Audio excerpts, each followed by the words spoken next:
দেশবাসী তথা আন্তর্জাতিক মিডিয়া পর্যন্ত এক সময় তোলপাড় সৃষ্টি করেছিল এই ফেলানী হত্যা। অথচ আজ পর্যন্ত আমরা ফেলানী হত্যার কোনো বিচার আমরা পাইনি।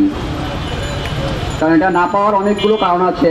নেতৃবৃন্দ, আপনারা জানেন বিগত 16 বছর যারা এদেশের রাষ্ট্র ক্ষমতায় ছিল, এক ন্যায়তন্ত্র কায়েম করতে চেয়েছিল, যারা ফ্যাসিবাদ কায়েম করেছিল, ভিন্ন মতাদর্শ, ভিন্ন রাজনৈতিক সংগঠন দল, ভিন্ন ধরনের দলের কর্মী, তাদের উপর যেভাবে বুলডোজার চালিয়েছিল,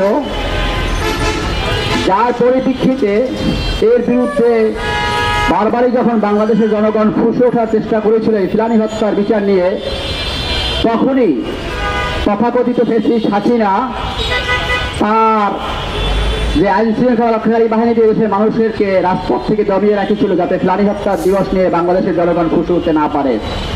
সম্মানিত নেতৃবৃন্দ,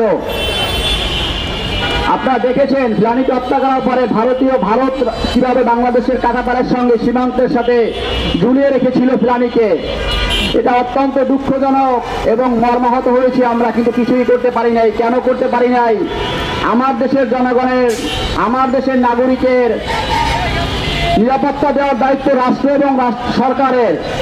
তখনকার যারা ছিল তারা তো এক অংশে ভারতের অঙ্গরাজ্যই বানিয়ে ফেলেছিল বাংলাদেশকে। হাসিনা ছিল মোদির ডানহাত বললেই চলে, আর মোদি মনে করেছিল বাংলাদেশ আমার একটা অঙ্গরাজ্য। এইটা মনে করার কারণে বিগত দিনগুলোতে ভারতীয় আগ্রাসনের বিরুদ্ধে যারাই কথা বলেছে, ভারতের বিরুদ্ধে যারাই কথা বলেছে নেতৃবৃন্দ, তাদেরকে দমিয়ে রাখা হয়েছিল বিভিন্ন মিথ্যা মামলা থেকে শুরু করে বিভিন্ন ট্যাগ দিয়ে। কখনো জামাত, কখনো বিএনপি, কখনো জঙ্গি, এই ট্যাগ দিয়ে তৎকালীন সময় ভারতের বিরুদ্ধে যারাই কথা বলেছিল তাদেরকে দমিয়ে রাখা হয়েছিল, তাদের কণ্ঠ স্থবির করে রাখা হয়েছিল। সম্মানিত নেতৃবৃন্দ, আমরা আজ পর্যন্ত ফেলানী হত্যার কোনো বিচার পাইনি। ভারতীয় আগ্রাসনের বিরুদ্ধে যারা কথা বলেছে তাদের আয়নাঘর, গুম, খুনের শিকার হতে হয়েছে।